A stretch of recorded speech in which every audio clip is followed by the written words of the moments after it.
Morning friends, आज हम लोग नाइट्रिक अम्ल के एक टॉपिक नाइट्रेट आयन के बारे में पढ़ेंगे। मेरे कहने का मतलब ये है कि हमने जो टॉपिक पढ़ा था प्रीवियस क्लास में वो था नाइट्रिक अम्ल, और नाइट्रिक अम्ल में जो जलीय विधि में जो आयन आता है नाइट्रेट आयन, उसके बारे में। तो हमारा जो टॉपिक है वो है नाइट्रेट आयन, जिसका सूत्र क्या हो जाएगा NO3 माइनस नाइट्रेट आयन। लेकिन नाइट्रेट आयन का परीक्षण जो होता है, जो हम उपस्थिति सिद्ध करते हैं, जैसे आपको कोई मान लीजिए पदार्थ दिया हुआ है उड़िया में, एक पॉकेट में आपको कुछ पदार्थ दिया हुआ है, फिर आपसे पूछा जाता है कि इसमें जो मैटर आपको दिया है इसमें कौन सा आयन है। आयनिक टेस्ट जो अपन करते हैं प्रैक्टिकल वाले कोर्स में, उसमें एक नाइट्रेट आयन है, और नाइट्रेट आयन का जो टेस्ट है उसका एक स्पेशल नाम है भूरी वलय परीक्षण। भूरी वलय परीक्षण, ब्राउन रिंग टेस्ट, जो किसके लिए होता है नाइट्रेट आयन के लिए। तो हमारा जो आज का टॉपिक है वो क्या है भूरी वलय परीक्षण, जो कौन से आयन का परीक्षण होता है नाइट्रेट आयन का। तो भूरी वलय परीक्षण जो है वो किसके लिए है, छोटी छोटी बातें अपन पढ़े। नाइट्रेट आयन की उपस्थिति को सिद्ध करता है। ओके, इसमें होता क्या है कि हम ऐसा पदार्थ लेते हैं, नाइट्रेट आयन युक्त पदार्थ के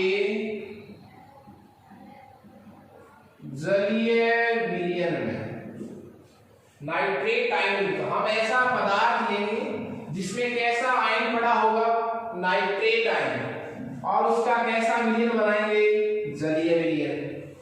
तो नाइट्रेट आयन युक्त पदार्थ के जलीय विलयन में आप ताजा बना हुआ FeSO4 फेरस सल्फेट विलयन मिलाया जाता है। ये दो चीजें मिलाने के बाद जिस टेस्ट ट्यूब में आप ये सब मिलाएंगे,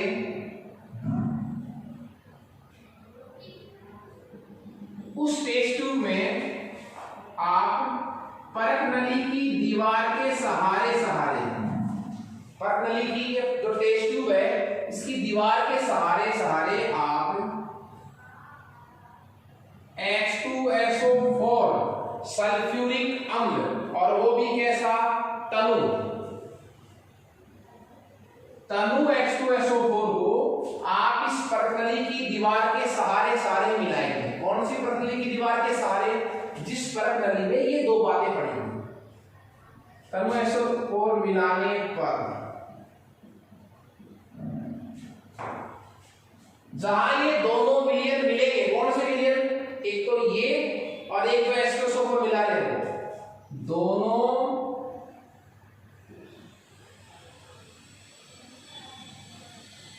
विलयनों के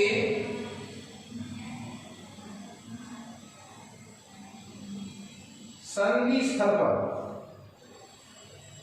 दोनों विलयनों के संधि स्थल पर, जॉइंट पर भूरी वलय बनती है। क्या बनती है, ब्राउन रिंग बनती है साहब। भूरी वलय का बनना, यदि भूरी वलय बनती है, इसका मतलब उस पदार्थ के जलीय विलयन में कौन सा आयन उपस्थित है नाइट्रेट आयन। ओके, होता क्या इस क्रिया में, इस क्रिया में होता क्या है कि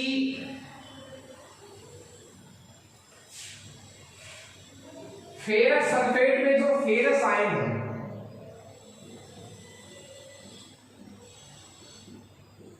फेरस आयन का तो हो जाता है ऑक्सीकरण, किसमें फेरिक आयन में। फेरस आयन का तो ऑक्सीजन किसमें हो जाता है, फेरिक आयन में। ये जो फेरस था ना, फेरस सल्फेट वाला, ये तो फेरिक में चेंज होता है, फेरिक सल्फेट में। और जो नाइट्रेट पड़ा हुआ है, कहाँ है नाइट्रेट, हमने ऐसा पदार्थ लिया था जिसमें नाइट्रेट आयन था, वो नाइट्रेट आयन जो है, नाइट्रेट आयन वो उसका हो जाता है अपचयन किसमें, नाइट्रिक ऑक्साइड में। नाइट्रेट आयन का अपचयन किसमें हो जाता है, नाइट्रिक ऑक्साइड में। ये तो इसकी थ्योरी थी। अब बात करें इसकी समीकरण की अपन, तो जैसा अपन ने लिखा है, जैसा हमने थ्योरी में लिखा है वो अपन समीकरण में लिख देंगे। क्या लिखा था, फेरस आयन, ये लीजिए साहब फेरस आयन इक्वस, ये अवस्थाएं मैं नहीं लगाऊंगा। फेरस जो है वो किसमें चेंज हो जाता है, फेरिक में। नाइट्रेट आयन NO3- ये किसमें चेंज हो जाता है, नाइट्रिक ऑक्साइड में। ठीक है, अब हमें इधर क्या लगाने पड़ेंगे, देखिए इधर 3 ऑक्सीजन है, इधर कितने ऑक्सीजन है, 1। तो ऑक्सीजन को बैलेंस करने के लिए अपन H2O लगाते हैं, तो कितने H2O लगाए मैंने, 2। अब ऑक्सीजन 3 हो गए साहब, 2 ऑक्सीजन और 1, 3 ऑक्सीजन। यहाँ भी कितने ऑक्सीजन है, 3, 2 दूनी 4, 2 दूनी 4, 4 हाइड्रोजन है, तो इधर में क्या लगा दूंगा, 4H+। जहां तक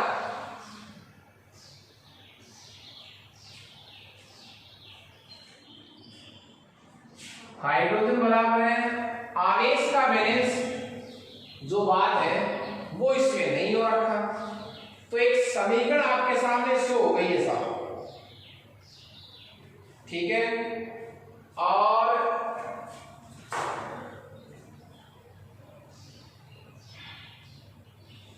आवेश को भी अपन संतुलित कर सकते हैं। देखिए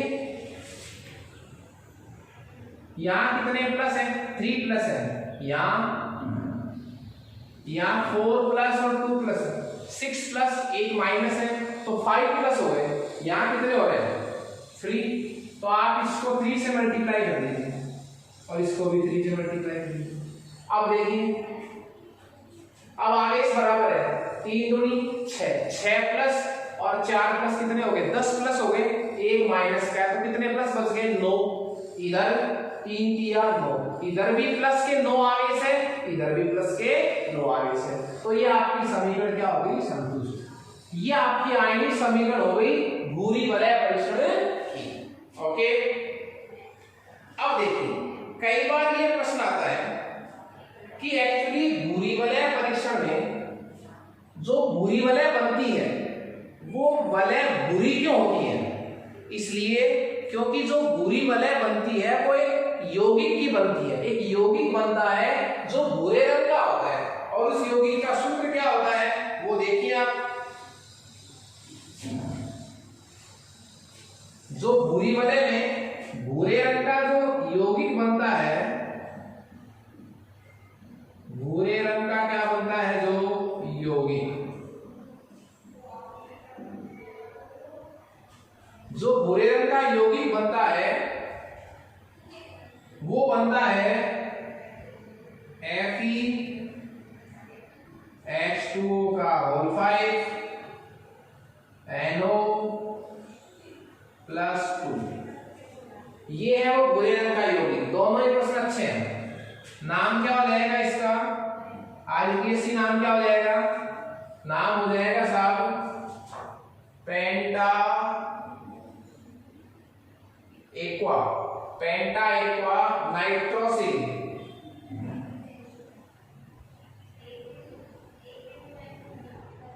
पेंटा एक्वा नाइट्रोसिल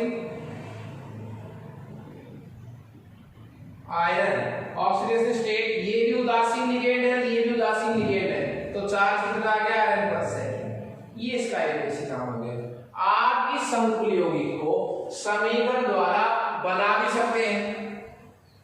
समीकरण द्वारा बनाने के लिए आपको कुछ नहीं करना, सिर्फ जोड़ना है। कैसे? आप इस समय यौगिक को बना भी सकते हैं कि कैसे बना था ये। तो FeH2O6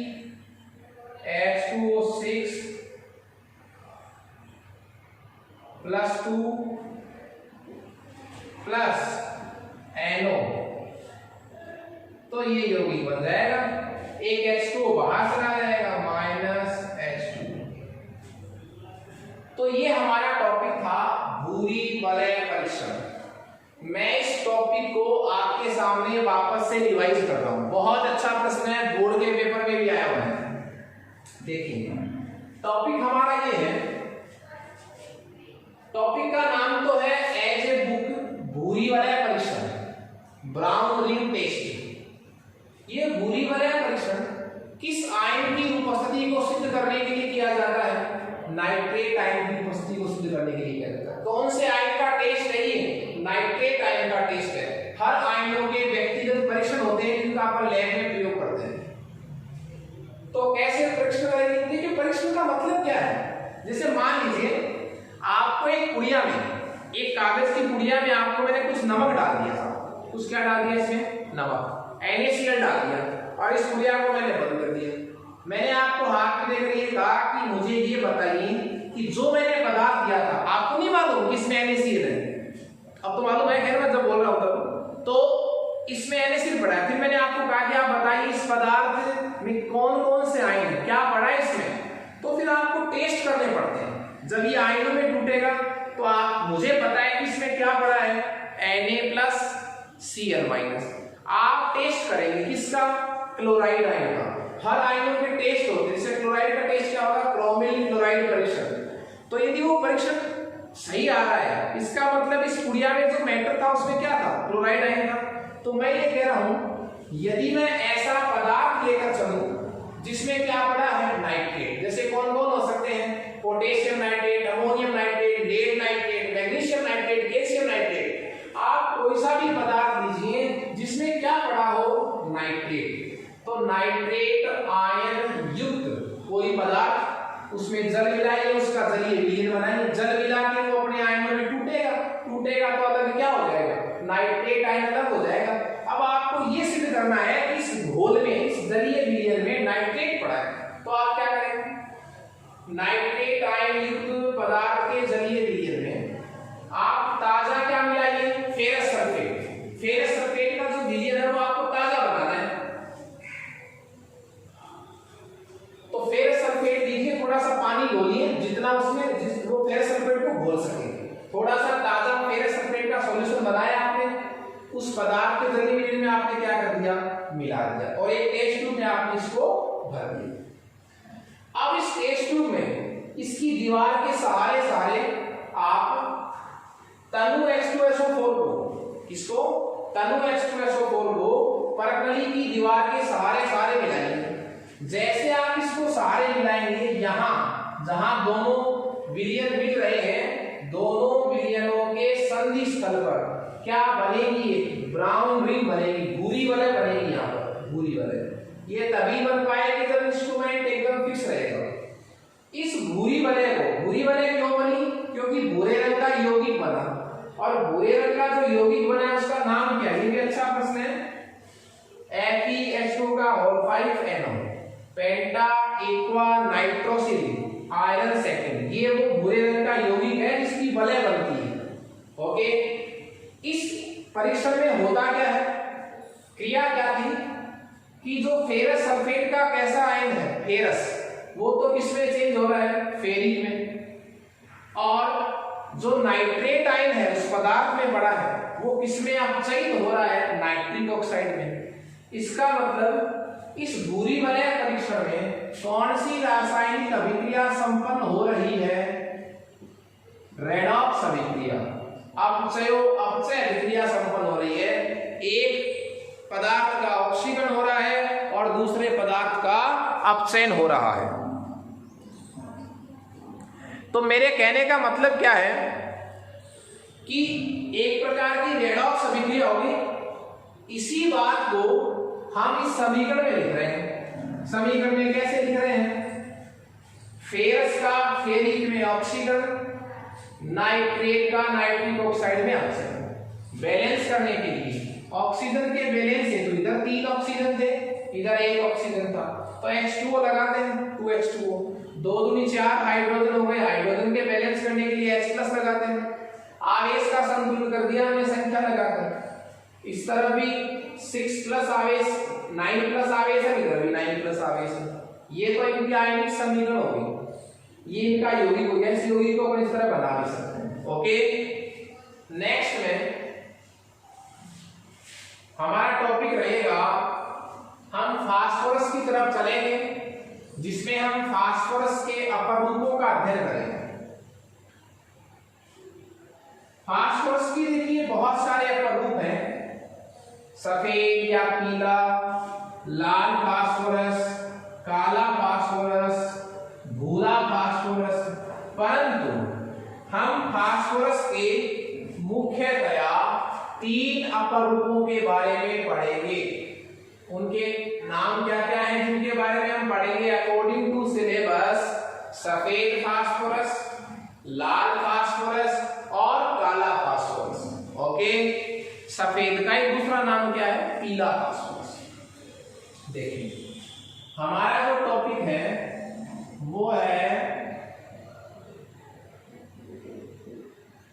फास्फोरस के अपरूप। फास्फोरस के अपरूप, एलोट्रॉप्स। अपरूप का मतलब क्या होता है? एक ही तत्व के विभिन्न रूप जिनके भौतिक गुण भिन्न भिन्न होते हैं, रासायनिक गुण समान होते हैं, परस्पर क्या कहलाते हैं? अपरूप कहलाते हैं। जैसे कार्बन के अपरूप अपन पढ़ते हैं, हीरा, ग्रेफाइट और फ्लोरीन। उसी तरह हम फास्फोरस के 3 अपरूपों के बारे में पढ़ेंगे। 3 कौन कौन से अपरूप हैं? सफेद फास्फोरस, जिसको मैं पीला भी कह सकता हूं, लाल फास्फोरस और काला फास्फोरस। ये 3 अपरूप अपन पढ़ेंगे। इसमें सबसे पहले हम डिस्कस करेंगे सफेद अपरूप को। सफेद अपरूप को, सफेद फास्फोरस देखिए, आप क्या करें, सफेद फास्फोरस को विद्युत आर्क द्वारा उत्पन्न करते हैं। किसके द्वारा उत्पन्न करते हैं? विद्युत आर्क द्वारा। विद्युत आर्क उत्पन्न करने वाली भट्टी से सफेद फास्फोरस को प्राप्त किया जाता है। मैं छोटी छोटी बातें इनके बारे में लिख देता हूं कि सफेद फास्फोरस जो है वो विद्युत आर्क वाली भट्टी से प्राप्त होता है। इसकी जो स्ट्रक्चर है वो चतुष्फलकीय होती है साहब। किसकी? सफेद फास्फोरस की। और सफेद फास्फोरस में फास्फोरस रहता भी किस रूप में है? P4 के रूप में, चतुष्फलकीय रूप में, जिसकी ज्यामिति जो है आप इस तरह लिख सकते हैं। बंद कोण जो है वो कितने डिग्री का होता है? 60 डिग्री का, क्योंकि इसमें कोणीय विकृति पाई जाती है। तो चतुष्फलकीय ज्यामिति है, P4 के रूप में रहता है। बंद कोण कितना है? 60 डिग्री। विद्युत आर्क वाली भट्टी से उत्पन्न होता है और विषैला होता है, ऐसा जहरीला होता है। सफेद फास्फोरस जो है वो जहरीला होता है, जहरीला होता है। कार्बन डाइसल्फाइड में थोड़ा सा घुल जाता है, एल्कोहल ईथर में पूरी तरह घुल जाता है, लेकिन जल में नहीं घुलता।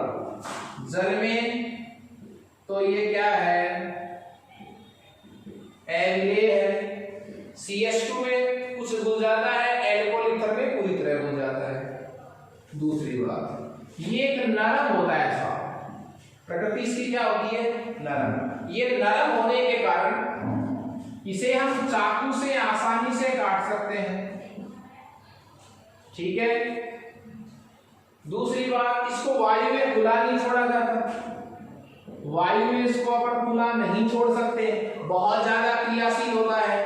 यदि हम इसको वायु में खुला छोड़ दें, वायु में क्या छोड़ दें? खुला। तो यदि वायु में अपन इसको खुला छोड़ देंगे तो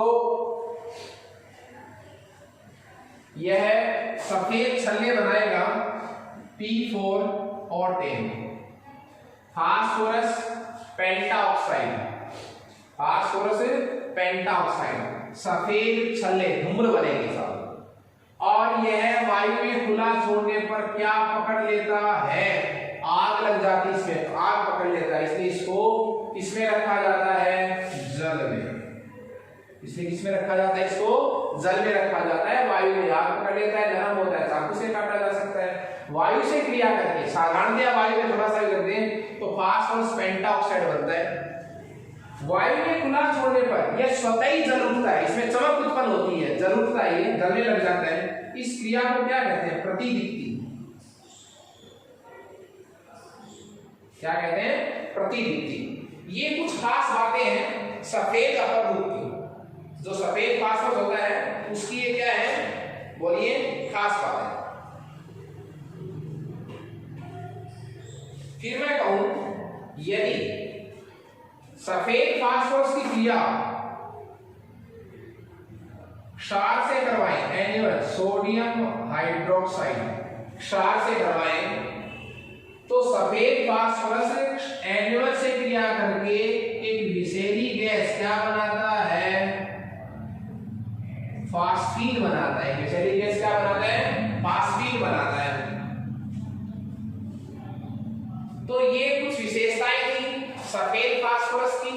इसकी जस्ट विपरीत विशेषताएं किसकी है? लाल फास्फोरस की। मैं डिस्कस करने जा रहा हूं। सफेद फास्फोरस को आपने पढ़ लिया है, देखिए इसी में मैं पढ़ लेता हूं। चलिए कैपिटल बी को लाल फास्फोरस। आप क्या करें? जब आप सफेद फास्फोरस को अक्रिय वातावरण की उपस्थिति में, सफेद फास्फोरस को मतलब इसको, इस वाले, जब आप सफेद फास्फोरस को अक्रिय वातावरण में 573 केल्विन ताप पर जब गर्म करेंगे तो सफेद फास्फोरस ही किसमें चेंज हो जाएगा? लाल फास्फोरस में। क्लियर है? लाल फास्फोरस में भी ज्यामिति तो कैसी होती है? चतुष्फलकीय। अणु कैसा रहता है? P4। लेकिन संरचना कैसी होती है उसमें? बहुलकी, बहुलकी संरचना होती है। P4 इकाइयां एक के बाद एक इसमें जुड़ी हुई रहती है आपस में बल द्वारा। नरम नहीं होता, वायु में खुला छोड़ने पर आग नहीं पकड़ता, मतलब इसमें कौन सा गुण नहीं पाया जाता? प्रतिदीप्ति का। इसमें लाल फास्फोरस वायु से क्रिया करके ये पेंटाऑक्साइड तो बनाएगा, लगभग 500-600 केल्विन ताप पर ये क्रिया करेगा तो फास्फोरस पेंटाऑक्साइड तो बनाएगा, लेकिन कैसा गुण नहीं दिखाएगा? प्रतिदीप्ति का गुण इसमें नहीं होगा। ओके। दूसरी बात, लाल फास्फोरस जो है वो एन्युअल क्षार से क्रिया करके फास्फीन गैस नहीं बनाता, मतलब एन्युअल क्षार से कोई क्रिया नहीं करता। ये विशेषता इसमें। जहरीला नहीं होता है, एक से प्रकृति का होता है। CH2 में एक थोड़ा कम विलेय होता है, जल में विलेय, अल्कोहल ईथर में पूरी तरह विलेय होता है। ये कुछ समानताएं हैं किससे? सफेद फास्फोरस से।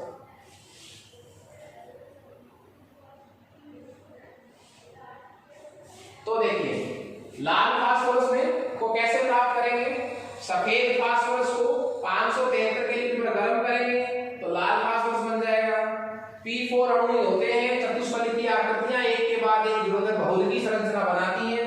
एक विषैला नहीं होता, CH2 में एक लगभग कम मिले, जल में विलेय, ये समानता है।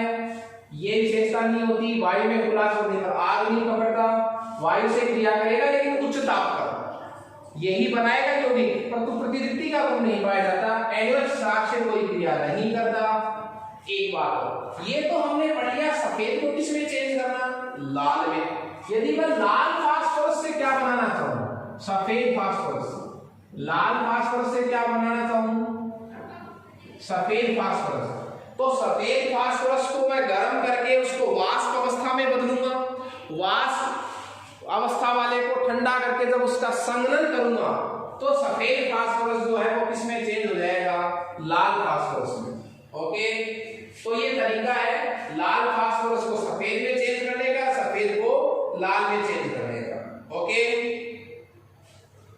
उसके जस्ट बाद हमारा प्रमुख रहेगा काला फास्फोरस।